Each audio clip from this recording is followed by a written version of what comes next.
अस्सलाम वालेकुम dear students, कैसे हैं आप सब? My name is Rayan Malik and I am here to teach you physics class 9th.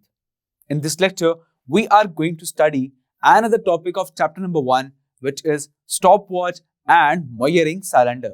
So let's start our lecture. As you know, in Pakistan, there are 4 seasons in every year. और ये season हमें बता रहे होते हैं कि आप साल के कौन से हिस्से में हैं, और जब ये 4 सीजन्स गुजर जाते हैं तो हम कहते हैं कि एक साल गुजर चुका है. Similarly, the shape of moon changes from full moon to crescent and then back to full moon. So that shows that a month passes. And the same way, the sunset and the sunrise tells us about a day, कि हम एक दिन के कौन से हिस्से में हैं. And similarly, a day is divided into 24 hours and an hour is divided into 60 minutes. And similarly, a minute is divided into 60 seconds. अब इस टाइम को मेजर करने के लिए हम कौन सी डिवाइसेस का इस्तेमाल करते हैं? तो पहले वक्तों में सन डायल यूज किया जाता था, जिसमें हम एक पर्सन के शेडो से या किसी भी चीज के शेडो से हम ये ऑब्जर्व करते थे कि वहां पर टाइम क्या है. So the position of the shadow cast by the sun tell us about the time, कि वहां पर एग्जैक्ट टाइम क्या है. अब ये जो नेचुरल इवेंट्स हैं जिनके थ्रू आप ऑब्जर्व कर रहे हैं कि एक टाइम वहां पर क्या होगा, सो ये नेचुरल इवेंट्स बाज दफा आपके एक्यूरेट नहीं होते. जैसा कि सनराइज और सनसेट समर में कुछ और टाइम पर होते हैं और विंटर में कुछ और टाइम पर होते हैं. तो अब इस तरह से हम ये कह सकते हैं कि सनराइज और सनसेट जो है वो इन दोनों सीजन में सेम नहीं है. तो दैट मीन्स कि ये चीज आपको एग्जैक्ट टाइम नहीं बता सकती. सो साइंटिफिकली ये जो नेचुरल इवेंट्स हैं इनके थ्रू ऑब्जर्वेशन करेक्ट नहीं है, या आपको एक्यूरेटली या फिर रिलायबल मेजरमेंट प्रोवाइड नहीं कर सकते. तो फिर हमने यूज किया पेंडुलम. पेंडुलम के थ्रू हम टाइम मेजर कर सकते हैं. Then with the development in the field of physics, so there are some other devices जिनके थ्रू आप टाइम मेजर कर सकते हैं, and they are stopwatch and digital watches. Stopwatch is an instrument which is used to measure the time interval of an event. तो stopwatch से आप किसी भी इवेंट का टाइम इंटरवल मेजर कर सकते हैं.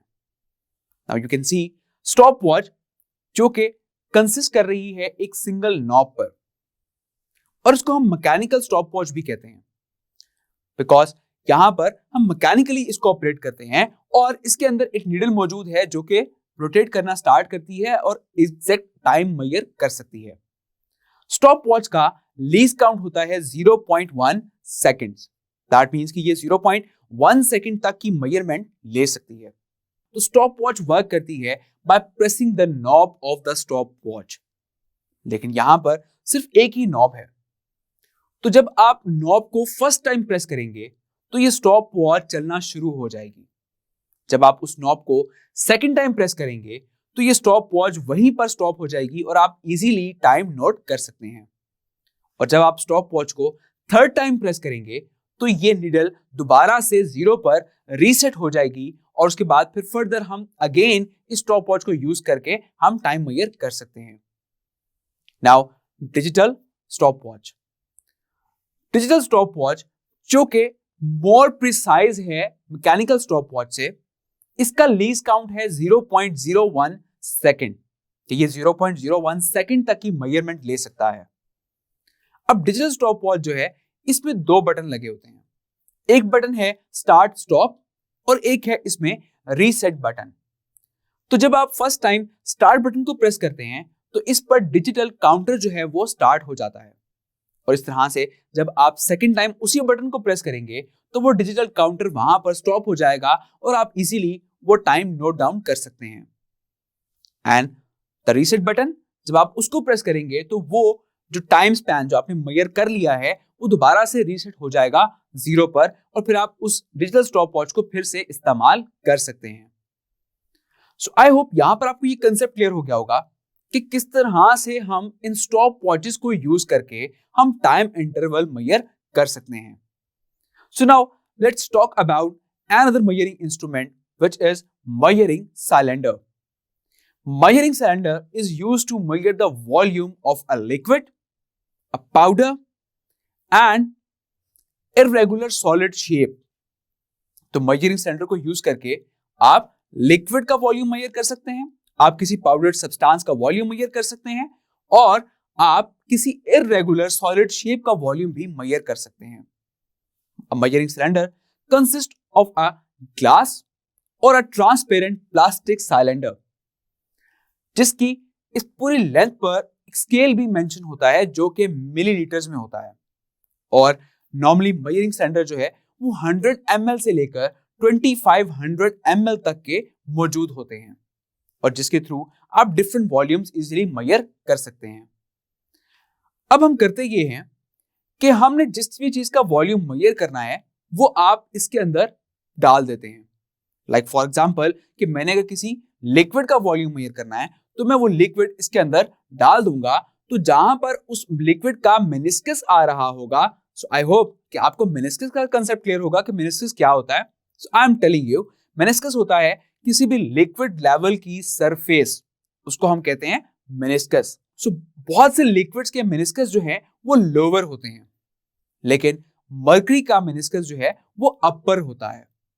सो मेनिस्कस जहां पर आपका लाई कर रहा होगा मेजरिंग सिलेंडर पर, तो उस स्केल के अकॉर्डिंग हम वहां से रीडिंग नोट कर लेंगे. So that is the volume of that liquid.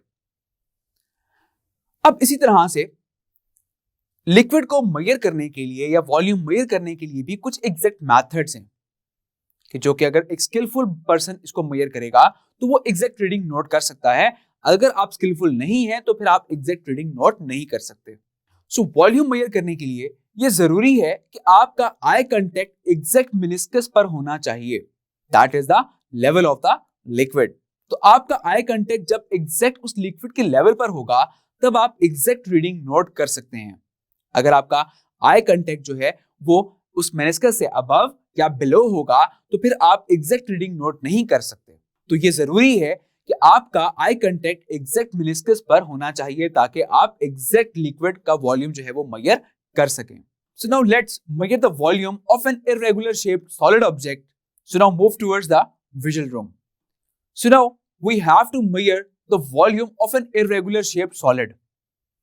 So आपने एक सॉलिड का वॉल्यूम मेजर करना है तो आप क्या करेंगे कि फर्स्ट ऑफ ऑल आप मेजरिंग सिलेंडर में एक लिक्विड को इसमें डाल देंगे. अब उस लिक्विड का जो वॉल्यूम होगा वो आप नोट डाउन कर लेंगे and that is the initial volume of that liquid.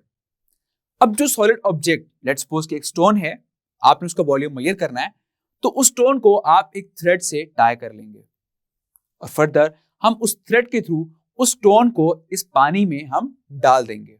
तो जैसे ही आप स्टोन को पानी में डालेंगे तो यहां पर पानी कुछ राइज होता हुआ आपको नजर आ रहा है. तो जैसे ही ये स्टोन कंप्लीटली इस पानी में आ जाएगा तो ये पानी का लेवल जो है इससे थोड़ा सा राइज हो जाएगा.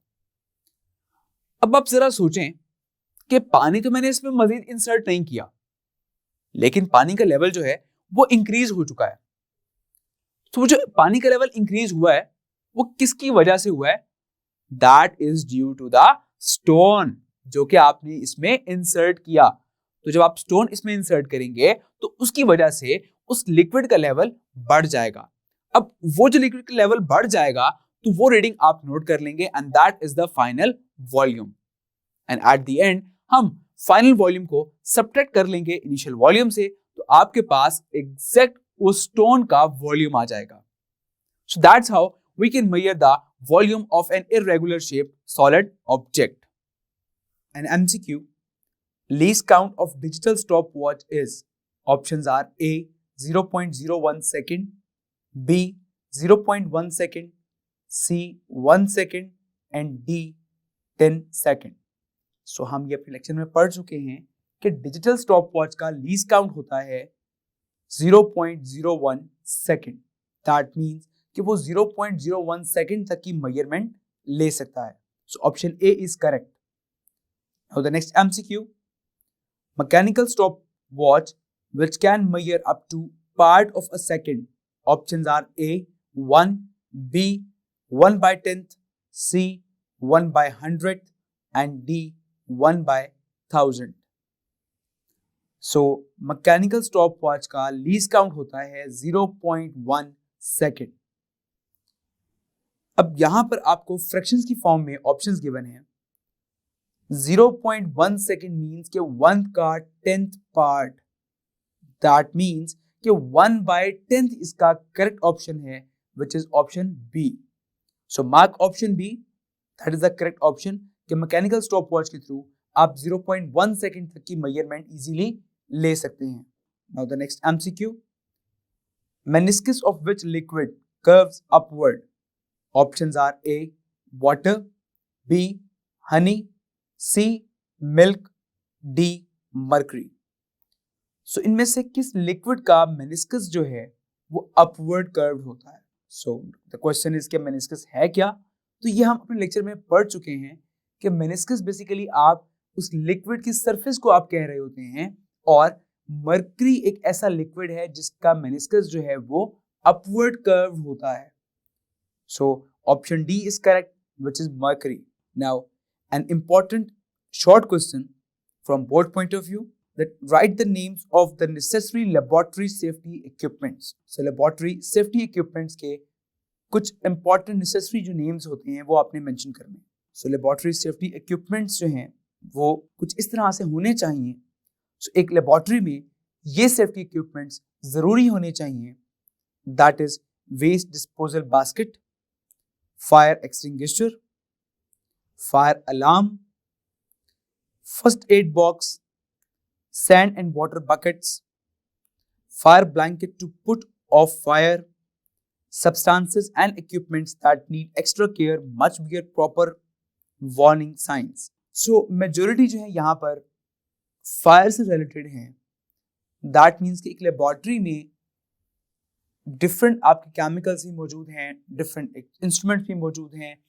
जब different experiments आप कर रहे होते हैं तो वहाँ पर खुदा न खास्ता ये पॉसिबिलिटी होती है कि कोई आग लगने का खतरा हो सकता है. तो उससे बचने के लिए हमें फायर एक्सटिंग्विशर, फायर अलार्म और फायर ब्लैंकेट्स जो हैं वो जरूर वहां पर होने चाहिए, ताकि एट द स्पॉट अगर खुदा न खास्ता कुछ ऐसा होता भी है तो आप उसको कंट्रोल कर सकें. इसके अलावा यहाँ पर सैंड एंड वाटर बकेट भी मौजूद हैं जो कि आग को फौरन से उस पर काबू पाने के लिए हम इस्तेमाल किया करते हैं. इस तरह से फर्स्ट एड बॉक्स किसी को कोई भी नुकसान पहुंचता है, कोई मेडिकली किसी को कोई हर्ट होता है तो उसको फौरन से क्योर करने के लिए वहां पर फर्स्ट एड बॉक्स भी होना चाहिए. इसी के साथ वेस्ट डिस्पोजल बास्केट. सो आपके लेबोरेटरी में कोई भी ऐसी चीज जो कि बिल्कुल वेस्ट है उसके लिए कोई डिस्पोजल बास्केट जो है वहां पर जरूर होनी चाहिए. और वो सब्सटेंसेस जिनको एक्स्ट्रा केयर की जरूरत होती है उन पर प्रॉपर वार्निंग साइंस जो हैं वो लगाने चाहिए, ताकि कोई भी बगैर नॉलेज के उन सब सब्सटेंसेस को या उस चीज़ों को हाथ मत लगाए, ताकि कोई भी नुकसान ना हो. लाइक केमिकल्स, अगर आपके किसी भी लेबोरेटरी में कहीं केमिकल्स पड़े हैं तो वहाँ पर वार्निंग साइंस होने चाहिए, ताकि कोई भी ऐसा पर्सन जिसको उसका नॉलेज नहीं है वो उन केमिकल्स को हाथ मत लगाए, ताकि कोई भी नेगेटिव चीज़ जो है वहाँ पर ना हो सके. Now let's have a small quiz that why we use stopwatch. So we use stopwatch to measure the time interval of an event, and we can use stopwatch and digital stopwatch to measure the different time intervals, and the least count of the stopwatch is 0.1 second and the least count of the digital stopwatch is 0.01 second. So now what is the use of measuring cylinder? कि measuring cylinder का क्या इस्तेमाल है? Yes, of course, we can use measuring cylinder to measure the volume of a liquid and a powdered substance and the irregular shaped solid object. So, in this lecture, we study about stopwatch, that how we can measure the time interval of an event and the least count of the stopwatch, and the digital stopwatch, and also the working of the mechanical stopwatch and digital stopwatch. And similarly, we discuss about the measuring cylinder, that what is the purpose of measuring cylinder and how we can use it and how we can measure the volume from measuring cylinder. So I hope ये lecture आपको बहुत अच्छे से समझ आ गया होगा। तो अपना बहुत सारा ख्याल रखिएगा। Take care. अल्लाह हाफिज।